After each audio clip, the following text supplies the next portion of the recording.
Guys, what did you do? Hey, get up, get up, get up. What did you do with your saddles? I gave you saddles. I gave you 5 saddles last time. What did you do with them? Hello, Doofus. This is Ray. Welcome to DufisTalk. Once again, episode 4. Oh yeah, baby, we got something going here. We are just moving right along, aren't we?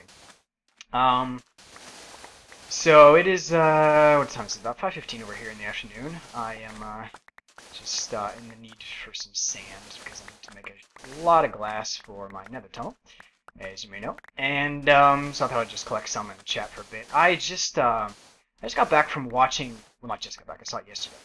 Yesterday I went to see Dad's IMAX movie, which I believe you saw. And I wanted to rant about that for just a little because I was with him and we went to dinner later, and he did ask how we liked it, but he then started talking about something else, and I couldn't really interrupt, and blah, blah, blah, blah. So anyway, I figured I'm just going to rant here for a minute, and then it'll be out of my system. See, here's the thing. I liked it a lot. I think it's a really good educational little movie. And by the way, free publicity for him if you are or know a teenage kid or girl who would like to know more about World War II. You should head to your nearest IMAX theater right now and check out a movie called Overlord. It's freaking awesome. It's really good. It makes strategy fun. I really liked it. However, there's one part of it that I did not like, and that was the editing. Surprise, surprise.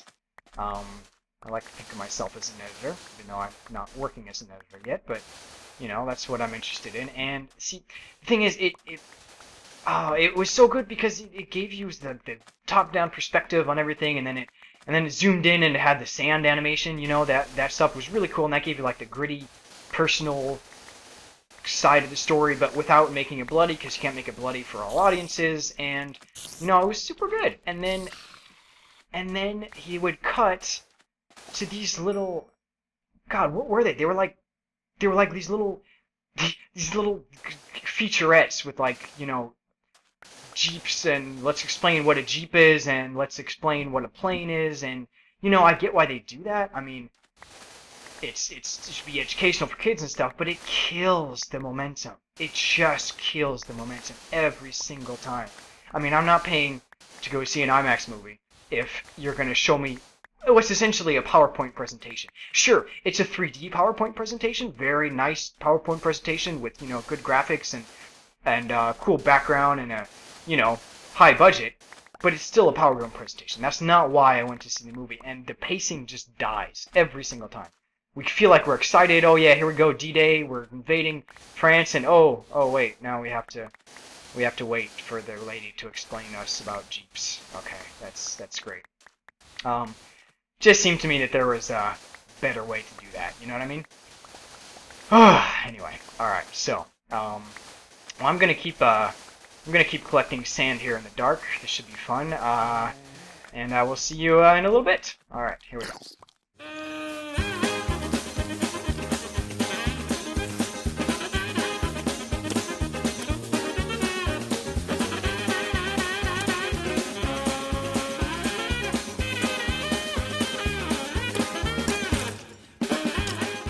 Okay, well, that was a productive little run there. Got a lot of nice sand. Let's go to the bathroom. Yeah, let's get to work. Will we ever get to Mars? That's at the same time. That's a very simple question, and it's also a complicated question. Simple because on the one hand, of course, we'll get to Mars. We're humans. I mean, I mean, of course we will. Yeah, at some point in our, you know, assuming Armageddon doesn't strike, I mean, yes, we will get to Mars.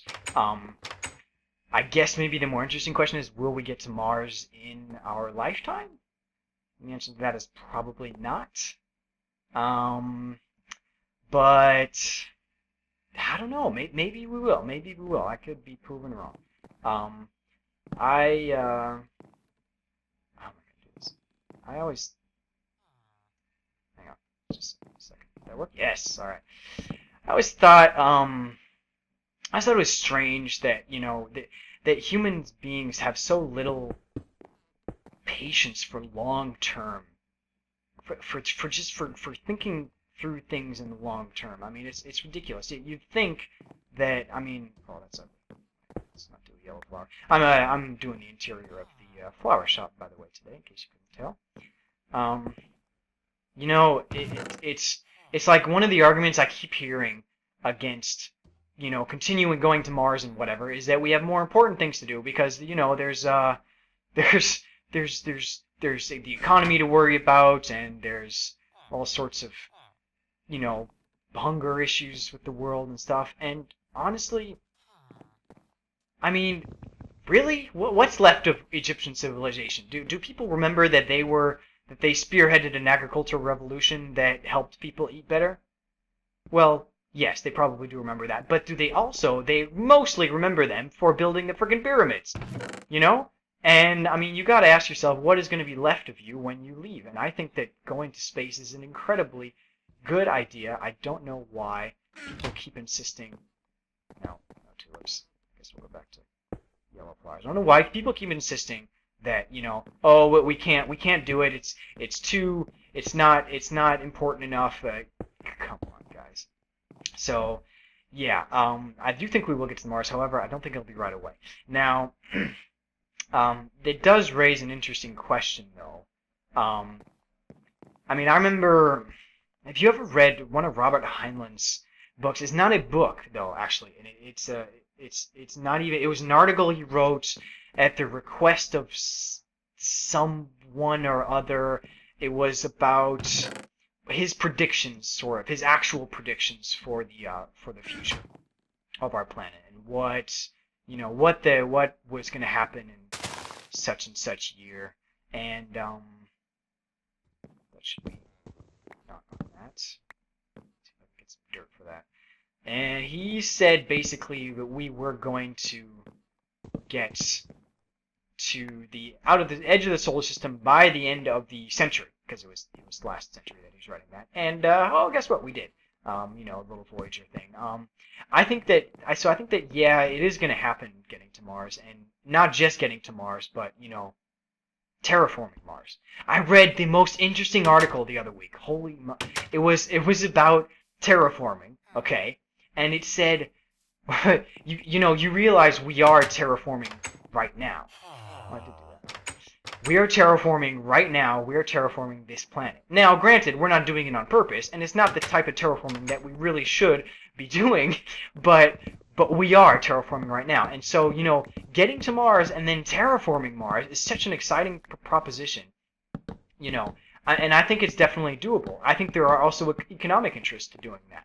I mean, there are so many um, there's so many resources waiting for us in the asteroid systems, in our asteroid belt right now, that, whoops, hello, um, tapping those resources would fix our energy crises 100 times over if we could just get there, you know.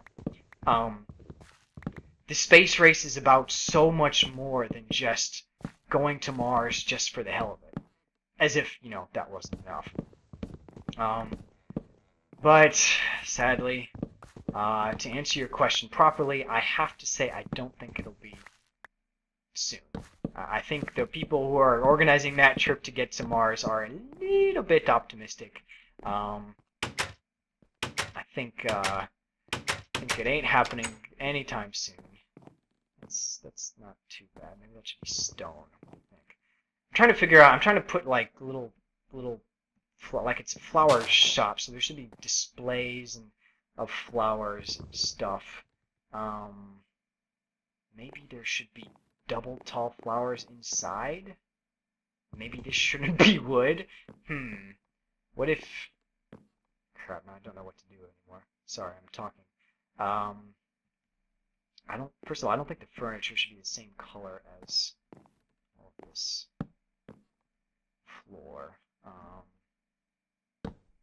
See, that's pretty good, right? That's pretty good. Like how to sign, that would be even better. Man, you know what? Doing interiors is just not my thing.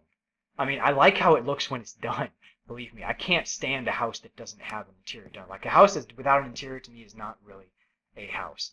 Um, However, I'm just terrible at doing it. I'm so bad. Oh crap, that's horrible. What? Why would there be a desk there? Maybe I should put the chair here. Yeah, I should put the chair here. Yeah, let's do that. Sorry, I haven't worked on the house, by the way. Which actually, you might be able to see it. See it right up there. Can you see it? It's no, I can't see it. It's over there. Haven't worked on it since the last episode, so I'm not gonna do another episode on that until I do some actual work over there. Yeah, it's it's actually doing the series is fun. It makes me realize that how can I put this? It keeps me on my toes about my projects. Like I want this to be good now. I mean, this has to be good, and yeah. So I'm getting nervous. I don't want to show you that house. Oops. I don't want to show you that house until until it's looking good. All right, I'm going to oops, sorry about that. I'm going to cut here and then come back and we'll talk some more here. I'm going to do just a little bit more work on this to get my head straight. All right, be right back. Yes, I know. You think you're helping me, but you're really not. Ah, so peaceful. So peaceful.